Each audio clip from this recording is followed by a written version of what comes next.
Caros amigos, bem-vindos a mais um episódio de Hoje no Mundo Militar. Neste vídeo falaremos sobre a posição de Putin ao acordo de cessar-fogo incondicional apresentado pelos Estados Unidos. Putin disse que gosta da ideia, mas levantou uma longa série de questões e imposições para aceitar o acordo. Afinal, o que Putin realmente quer para aceitar a proposta de Trump? Nesta quinta-feira, 13 de março, Vladimir Putin se manifestou pela primeira vez sobre a proposta de trégua de 30 dias apoiada pelos Estados Unidos e aceita pela Ucrânia. Em um discurso cuidadoso e medindo milimetricamente as suas palavras, Putin indicou que, embora o conceito de uma trégua seja algo que a Rússia não descarta, existem, neste momento, obstáculos que precisam ser resolvidos antes que o Kremlin dê o seu aval. Entre os principais pontos levantados por Putin e que impedem a aprovação da proposta americana está a questão do fornecimento contínuo de armas para Kiev durante o período de cessar-fogo. Para Moscou, qualquer pausa nas hostilidades que permita à Ucrânia reabastecer as suas tropas é inaceitável. Além disso, Putin quer garantias sobre como a trégua seria monitorada e quais seriam as consequências caso fosse violada. Outro aspecto relevante é que Putin afirmou que não permitirá que as forças ucranianas que ocupam parte da região de Kursk, dentro de território russo, se retirem pacificamente. Segundo ele, os militares de Kiev devem ser forçados a se render, uma declaração que mostra que a Rússia vê a recuperação total do seu território como uma prioridade estratégica. Enquanto discute um possível cessar-fogo, a Rússia continua suas operações militares na região de Kursk. Também nesta quinta, o Kremlin informou que conseguiu retomar Sudzha, a principal cidade na área que havia sido capturada pela Ucrânia no ano passado. Essa reconquista é um marco importante para Moscou, pois demonstra sua capacidade de reverter os ganhos territoriais obtidos por Kiev. Vale lembrar que Kursk se tornou um ponto crítico no conflito desde a ofensiva surpresa ucraniana em agosto passado.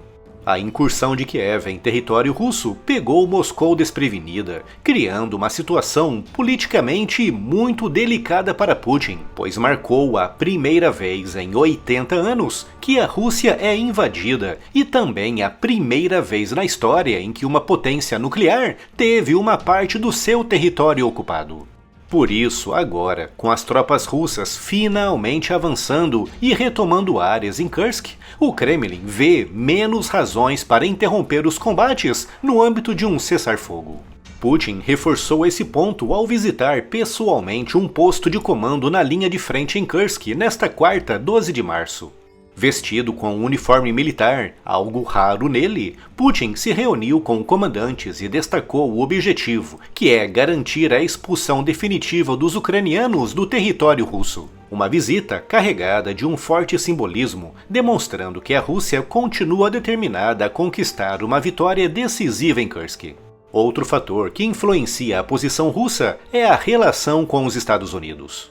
Desde que Donald Trump assumiu a presidência, a política externa americana passou por mudanças profundas, incluindo um realinhamento em relação à Rússia, um novo cenário que trouxe vantagens para Moscou, mas também complicações. O apoio de Trump à proposta de cessar-fogo, que é importante lembrar, foi aceita pela Ucrânia, coloca Putin em uma posição delicada.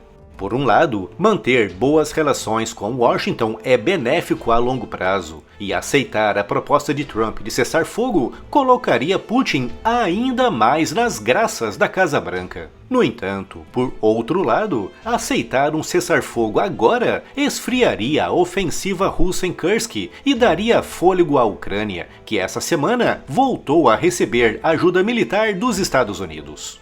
Trata-se, portanto, de um grande dilema que Putin terá de avaliar e pesar.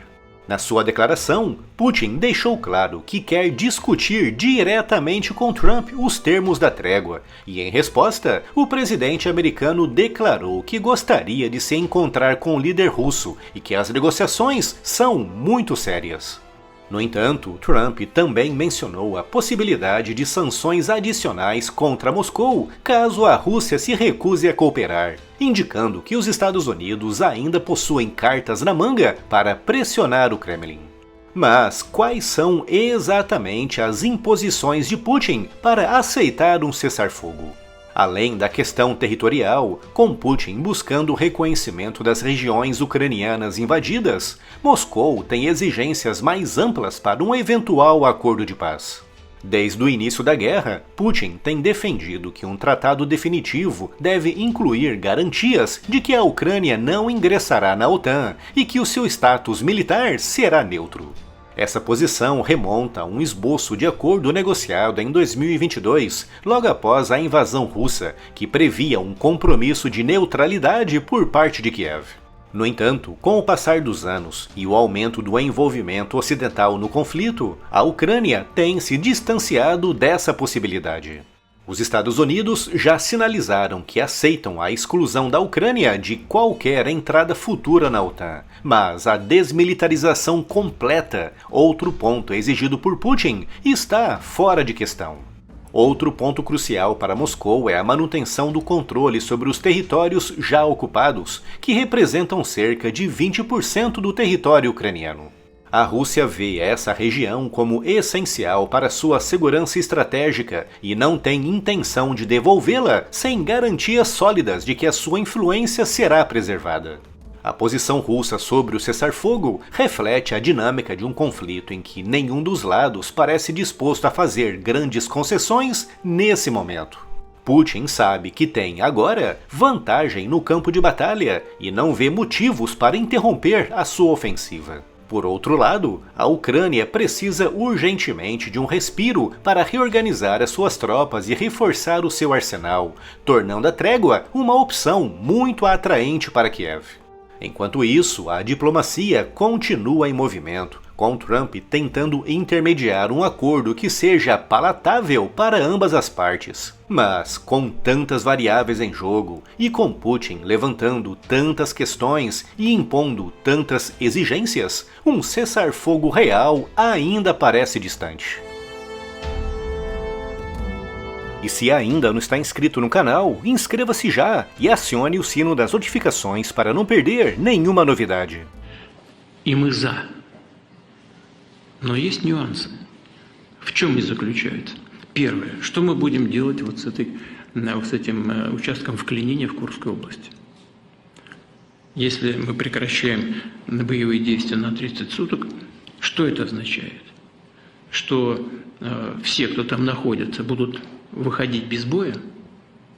Мы их оттуда должны выпустить после того, как они совершили массу преступлений против мирных граждан? Или украинское руководство даст нам команду сложить оружие? Просто сдаться в плен. Как это будет? Это непонятно. А как будут решаться другие вопросы на все линии соприкосновения? А это почти 2000 километров. И там, как вы знаете, российские войска наступают практически на всех участках боевого соприкосновения. И там тоже создаются условия для того, чтобы мы взяли в блокирование целые, достаточно крупные подразделения. Значит, эти 30 суток будут как использоваться? Для того, чтобы на Украине продолжилась эта принудительная мобилизация, для того, чтобы туда поставлялось оружие, для того, чтобы мобилизованные вновь подразделения прошли подготовку, или ничего этого не будет делаться, тогда возникает вопрос, как будут решаться вопросы контроля, верификации, как мы можем и как нам будет гарантировано, что ничего подобного происходить не будет. Контроль как будет организован?